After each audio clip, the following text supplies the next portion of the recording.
Uy, may gabi. Kumusta dira? Istorya data. Kani real talk.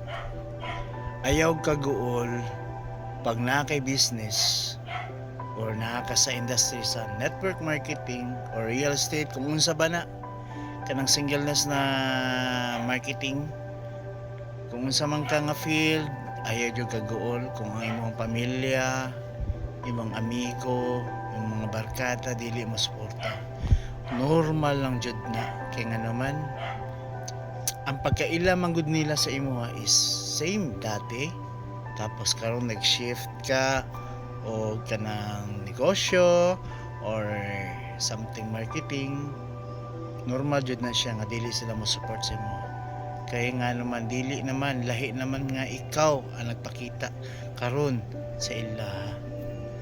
So that's why dili sila mo support. Dili man sa nagduda sila, wala pa mo din nakita ang result nimo.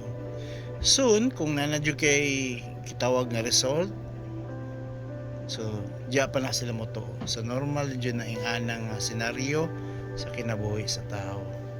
So ano sa jud ka nang diya pa na sila mo to pag nana sila makita.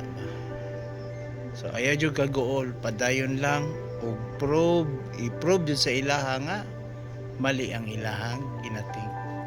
So naman gyud uban pod nga kaila pamilya dili sila mo believe nga ikaw mo success. So himuha lang jud na nimo sila og kanang spices sa kinabuhi or motivation. Ayaw sila, ayaw kasuko.